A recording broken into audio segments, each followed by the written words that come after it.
Parvati, who, like him, looked faintly embarrassed and bored by the behavior of their two friends. "Hi," said Harry. "How are you? You're staying at Hogwarts, then? I heard your parents wanted you to leave." "I managed to talk them out of it for the time being," said Parvati. "That Katie thing really freaked them out, but as there hasn't been anything since." "Oh, hi, Hermione." Parvati positively beamed. Harry could tell that she was feeling guilty for having laughed at Hermione in Transfiguration. He looked around and saw that Hermione was beaming back, if possible even more brightly. Girls were very strange sometimes. "Hi, Parvati," said Hermione, ignoring Ron and Lavender completely. "Are you going to Slughorn's party tonight?" "No invite," said Parvati gloomily.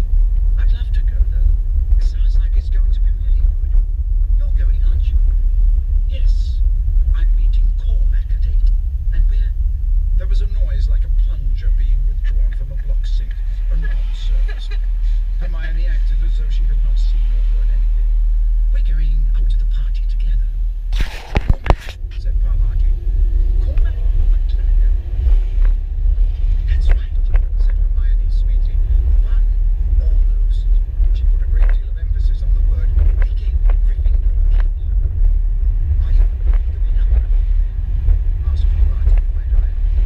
"Oh, yes, I told you," said Hermione with the most un-Hermione-ish giggle. "No," said Parvati, looking positively agog at this piece of gossip. "Wow, you like your Quidditch players, don't you? First Kral, then McLaggen. I like really good Quidditch players," Hermione corrected her, still smiling. "Well, see, you got to go and get ready for the party." She left. At once Lavender and Parvati put their heads together to discuss this new development, with everything they had ever heard about McLaggen and all they had ever guessed about Hermione. Ron looked strangely blank and said nothing. Harry was left to ponder in silence the depths to which girls would sink to get revenge. When he arrived in the entrance hall at 8 o'clock that night, he found an unusually large number of girls lurking there, all of whom seemed to be staring at him resentfully as he approached Luna. She was wearing a set of spangled silver robes that were attracting a certain amount of giggles from the onlookers, but otherwise she looked quite nice. Harry was glad in any case that she had left off her radish earrings, her butterbeer cord necklace, and her spectre specs. "Hi," he said. "Shall we get going then?" "Oh, yes," she said happily. "Where is the party?" "Slughorn's office," said Harry, leading her up the marble staircase away from all the staring and muttering. "Did you hear? There's supposed to be a vampire coming." "Rufus Scrimgeour?" asked Luna. "What?" said Harry, disconcerted. "You mean the Minister of Magic?" "Yes, he's a vampire," said Luna matter-of-factly. "Father wrote a very long article about it when Scrimgeour first took over from Cornelius Fudge, but he was forced not to publish by somebody from the Ministry. Obviously, they didn't want the truth to get out." Harry, who thought it most unlikely that Rufus Scrimgeour was a vampire, but who was used to Luna repeating her father's bizarre views as though they were fact, did not reply. They were already approaching Slughorn's office. The sounds of laughter, music, and loud conversation were growing louder with every step they took. Whether it had been built that way or because he had used magical trickery to make it so, Slughorn's office was much larger than the usual teacher's study. The ceiling and walls had been draped with emerald, crimson, and gold hangings, so that it looked as though they were all inside a vast tent. The room was crowded and stuffy, and bathed in the red light cast by an ornate golden lamp dangling from the center of the ceiling, in which real fairies were fluttering, each a brilliant speck of light. Loud singing, accompanied by what sounded like mandolins, issued from a distant corner. A haze of pipe smoke hung over several elderly warlocks deep in conversation, and a number of house elves were negotiating their way squeakily through the forest of knees, obscured by the heavy silver platters of food they were bearing, so that they looked like little roving tables. "Harry, my boy!" boomed Slughorn, almost as soon as Harry and Luna had squeezed in through the door. "Come in, come in. So many people I'd like you to meet." Slughorn was wearing a tasseled velvet hat,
said Hermione dispassionately.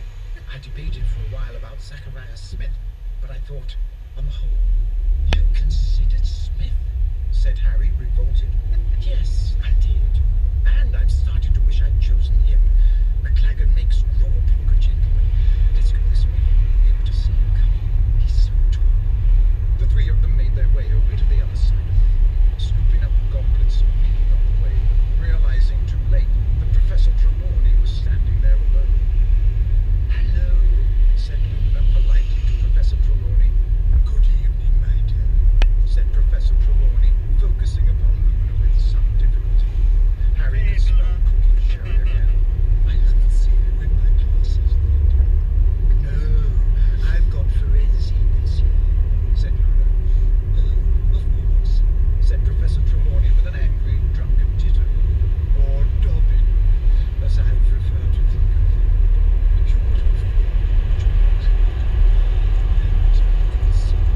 Professor Dumbledore might do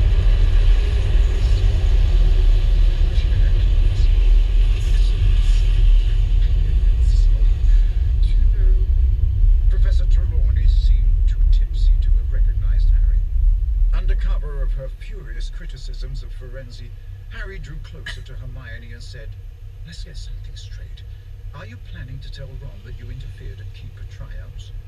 Hermione raised her eyebrows. Do you really think I'd stoop that low? Harry looked at her shrewdly. Hermione, if you can ask out McLaggen, there's a difference, said Hermione with dignity. I've got no plans to tell Ron anything about what might or might not have happened at Keeper tryouts. Good, said Harry fervently, because he'll just fall apart again and we'll lose the next match.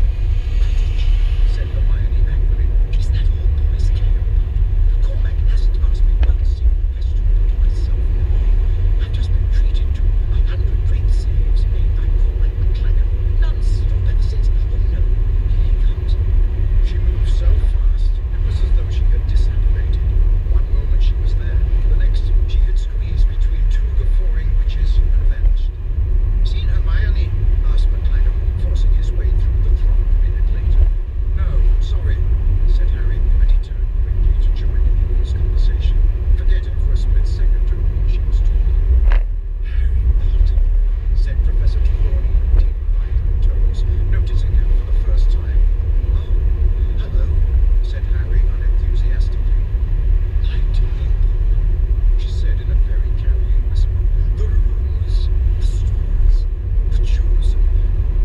Of course, I have known you for a very long time. The omens were never good here. Goodbye, if you won't return to devotion. For you, of all people, the subject is of the utmost importance. Ah, Sybil, we all think our subject's most important, said a loud voice, and Slughorn appeared at Professor Trelawney's other side, his face very red, his velvet hat a little askew, a glass of mead in one hand and an enormous mince pie in the other. But I don't think I've ever known such a natural at potions, said Slughorn, regarding Harry with a fond, if bloodshot eye. Instinctive, you know, like his mother. I've only ever taught a few with this kind of ability. I can tell you that, Sybil, by even Severus. And to Harry's horror, Slughorn threw out an arm and seemed to scoop Snape out of thin air toward them. Stop skulking and come and join us, Severus, hiccuped Slughorn happily. I was just talking about Harry's exceptional potion making. Some credit must go to you, of course. You taught him for 5 years. Trapped with Slughorn's arm around his shoulders, Snape looked down his hook nose at Harry, his black eyes narrowed. Funny, I never had the impression that I managed to teach Peter. Well, then, it's natural ability, shouted Slughorn. You should have seen what he gave me. First lesson, draft of living death. Never had a student produce finer on the first attempt. I don't think even you, Severus. Really? Said Snape quietly, his eyes still boring into Harry, who felt a certain disquiet. The last thing he wanted was for Snape to start investigating the source of his newfound brilliance at potions. Remind me what other subjects you're taking, Harry. asked Slughorn. Defense against the dark arts, charms, transfiguration, herbology, all the subjects required in short for an oral, said Snape with the faintest sneer. Yeah, well, that's what I'd like to do, said Harry defiantly. And a great one you'll make too, boomed Slughorn. I don't think you should be an oral, Harry, said Luna unexpectedly. Everybody looked at her. The Aurors are part of the Rotfang conspiracy. I thought everyone knew that. They're working to bring down the Ministry of Magic from within, using a combination of dark magic and gum disease. Harry inhaled half his meat up his nose as he started to laugh. Really, it had been worth bringing Luna just for this. Emerging from his goblet, coughing, sopping wet but still grinning, he saw something calculated to raise his spirits even higher. Draco Malfoy being dragged by the ear to walk by Argus Filch. Professor Slughorn, wheezed Filch, his jowls a quiver, and the maniacal light of mischief detection in his bulging eyes. I discovered this boy lurking in an upstairs corridor. He claims to have been invited to your party and to have been delayed in setting out. Did you issue him with an invitation? Malfoy pulled himself free of Filch's grip, looking furious. All right. I wasn't invited, he said angrily. I was trying to game crash. Happy? No, I'm not, said Filch, a statement of complete opportunity on his face. You're in trouble, you are. Didn't the headmaster say that nighttime Friday's out unless you got permission, didn't he? That's all right, Argus, that's all right, said Slughorn, waving a hand. It's Christmas, and it's not a crime to want to come to the party. Just this once. You're forgetting your punishment. Misty Draco. Filch's expression of outraged disappointment was perfectly predictable. But why, Harry wondered, watching him, did Malfoy look almost equally unhappy? And why was Snape looking at Malfoy as though both angry and, was it possible, a little afraid? But almost before Harry had registered what he had seen, Filch had turned and shuffled away, muttering under his breath. Malfoy had composed his face into a smile and was thanking Slughorn for his generosity, as Snape's face was smoothly inscrutable again. It's nothing, said Slughorn, waving away Malfoy's thanks. I didn't know your grandfather after all. He always spoke very highly of you, sir, said Malfoy quickly. Said you were the best potion maker he'd ever known. Harry stared at Malfoy. It was not the sucking up that intrigued him. He had watched Malfoy do that to Snape for a long time. It was the fact that Malfoy did, after all, look a little ill. This was the first time he had seen Malfoy close up for ages. He now saw that Malfoy had dark shadows under his eyes and a distinctly greyish tinge to his skin. I'd like a word with you, Draco, said Snape suddenly. Oh, now, Severus, said Slughorn, hiccuping again. It's Christmas. Don't be too hard. I'm his head of house, and I shall decide how hard or otherwise to be, said Snape curtly. Follow me, Draco. They left, Snape leading the way, Malfoy looking resentful. Harry stood there for a moment, irresolute, then said, I'll be back in a bit, Luna. Dumbledore's office behind him. Perhaps Snape had taken Malfoy to his office in the dungeons. Or perhaps he was escorting him back to the Slytherin common room. Harry pressed his ear against door after door as he dashed down the corridor until, with a great jolt of excitement, he crouched down to the keyhole of the last classroom in the corridor and heard voices. Cannot afford mistakes, Draco, because if you are expelled, I didn't have anything to do with it, all right? And I hope you're telling the truth, because it was both clumsy and foolish. Already you were suspected of having a hand in it. Who suspects me? Said Malfoy angrily. For the last time, I didn't do it, okay? That Bell girl must have had an enemy no one knows about. Don't look at me like that. I know what you're doing. I'm not stupid, but if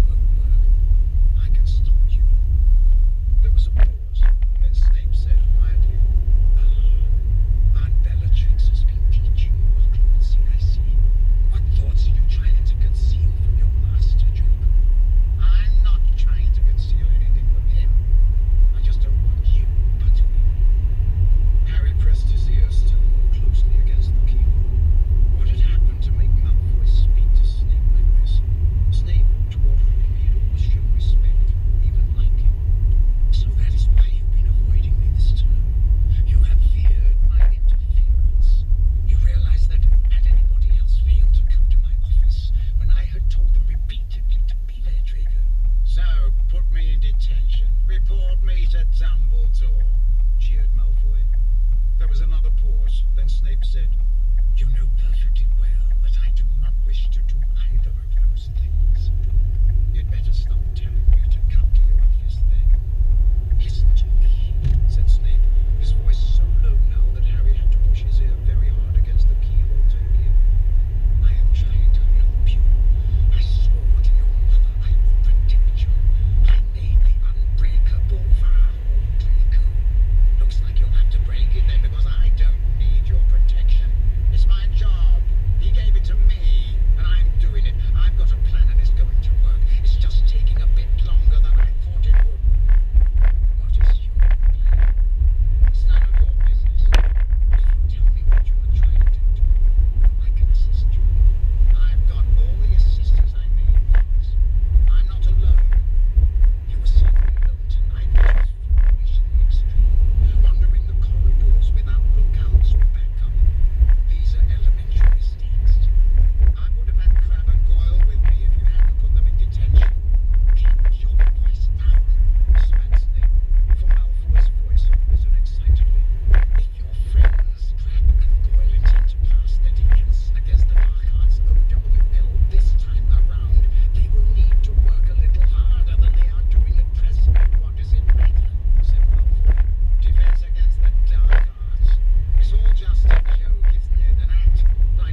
What do you mean? Did she have an accident or something? What? Well, how did she sustain such extensive brain damage? Careful now. Mrs. Weasley entered the room just in time to see Ron throw the sprout knife at Fred, who had turned it into a paper aeroplane with one lazy flick of his wand. Ron, she said furiously, don't you ever let me see you throwing knives again. I won't, said Ron. Let you see, he added under his breath, as he turned back to the Sprout Mountain. Fred, George, I'm sorry, dears, but Remus is arriving tonight, so Bill will have to squeeze in with you two. No problem, said George. Then, as Charlie isn't coming home, that just leaves Harry and Ron in the attic. And if Fleur shares with Ginny... I don't like Ginny's Christmas, muttered Fred. Everyone should be comfortable. Well, they'll have a bed anyway, said Mrs. Weasley, sounding slightly harassed. Percy definitely not showing his ugly face then, asked Fred. Mrs. Weasley turned away before she answered. No, he's busy, I expect, at the ministry. Oh, he's the world's biggest prat, said Fred, as Mrs. Weasley left the kitchen. One of the two. Well, let's get going then, George. What are you two up to? Asked Ron. Can't you help us with these sprouts? You could just use your wand and then we'll be free too. No, I don't think we can do that, said Fred seriously. It's very character building stuff. Learning to peel sprouts without magic makes you appreciate how difficult it is for muggles and squibs. And if you want people to help you on, added George, throwing the paper aeroplane at him, I wouldn't chuck knives at them. Just a little hint.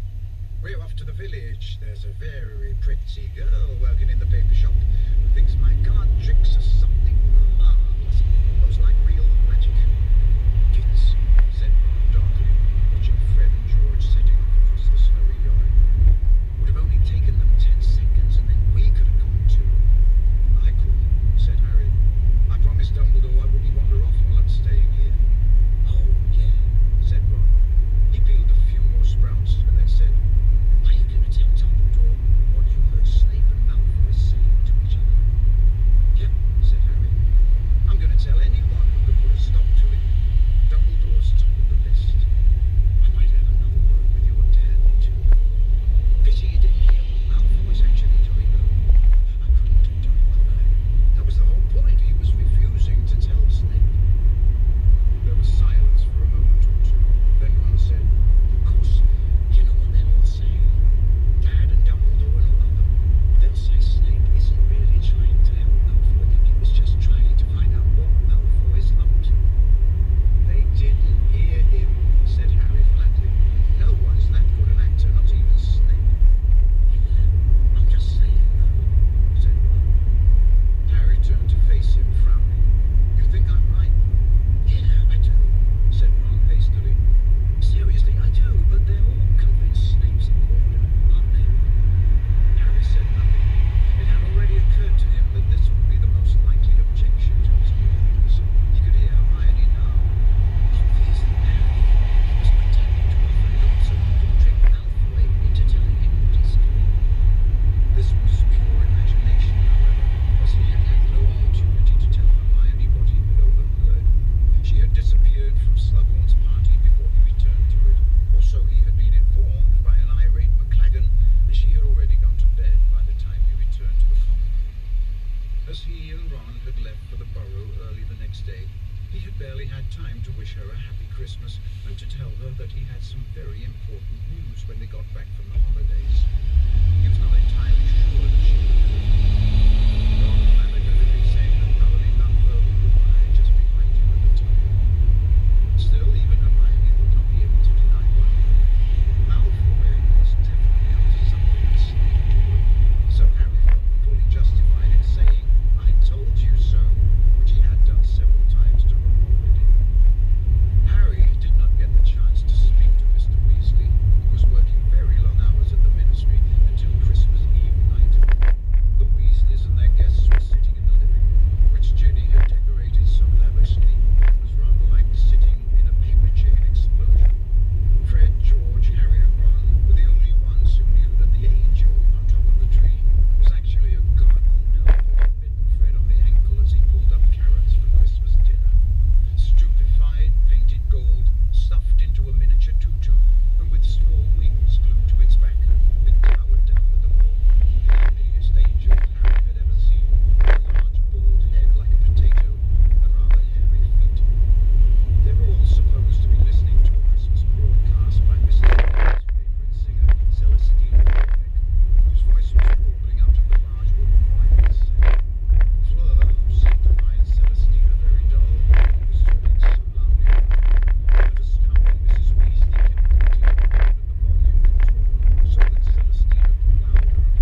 water, Mother.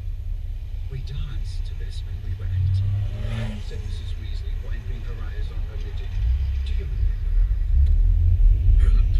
Said Mr. Weasley, whose head had been nodding over the sandpaper he was peeling. Oh, yes.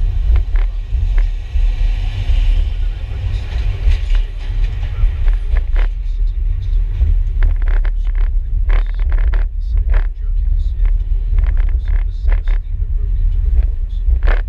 Young soul. No trouble, said Harry, grinning. Has it been busy in the hospital?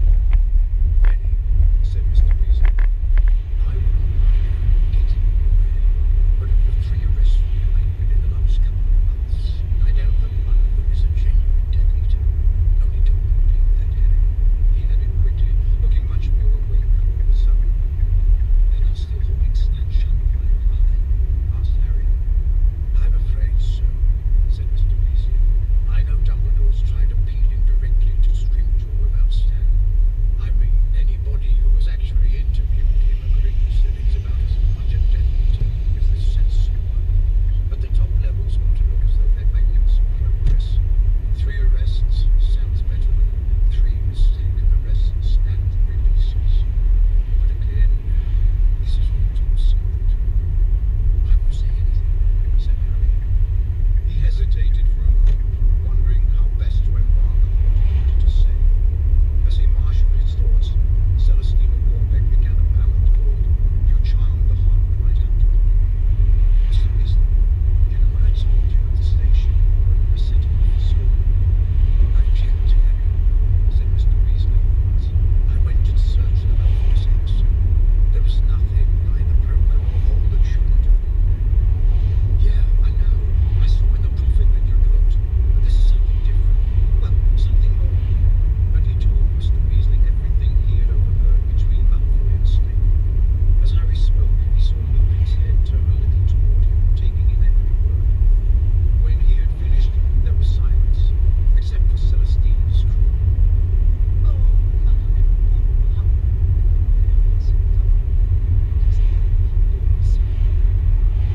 Has it occurred to you, Harry, said Mr. Weasley, that Snape was simply pretending to offer help so that he could find out what Malfoy's up to? Said Harry quickly. Yeah, I thought you'd say that. But how do we know? It isn't our business to know, said Lupin unexpectedly. He had turned his back on the fire now and faced him with Mr. Weasley. It's Dumbledore's business. Dumbledore trusts Severus. And that ought to be good enough for all of us. But, said Harry, just say Dumbledore's wrong about Snape. People have said it many times. Comes down to whether or not you trust Dumbledore's judgment. I do. Therefore, I trust Severus. But Dumbledore can make mistakes, argued Harry. He says it himself. And you, he looked Lupin straight in the eye. Do you honestly like Snape? I neither like nor dislike Severus, said Lupin. No, Harry, I'm speaking the truth, he added, as Harry pulled a skeptical expression. We shall never be bosom friends, perhaps, after all that happened between James and Sirius and Severus. There is too much bitterness there. But I do not forget that during the year I taught at Hogwarts, Severus made the Wolfsbane potion for me every month. Made it perfectly, so that I did not have to suffer as I usually do before. But he accidentally let it slip that you're a werewolf, so you had to leave, said Harry angrily. Lupin shrugged. The news would have leaked out anyway. We both know he wanted my job, but he could have wreaked much worse damage on me by tampering with the potion. He kept me healthy. I must be grateful. Maybe he didn't dare mess with the potion with Dumbledore watching it, said Harry. You are determined to hate him, Harry, said Lupin with a faint smile. And I understand. With James as your father, with Sirius as your godfather, you have inherited an old prejudice. By all means, tell Dumbledore what you have told Arthur and me, but do not expect him to share your view of the matter. Do not even expect him to be surprised by what you tell him. It might have been on Dumbledore's orders that Severus questioned Draco. And now you've torn it quite apart. I'll thank you to give back my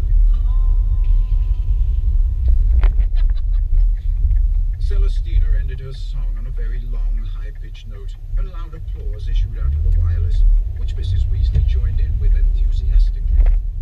Is it over? Said Fleur loudly. Thank goodness. What an horrible... Shall we have a nightcap then? Asked Mr. Weasley loudly, leaping to his feet. Who wants eggnog? What have you been up to lately? Harry asked Lupin, as Mr. Weasley bustled off to fetch the eggnog, and everybody else stretched and broke into conversation.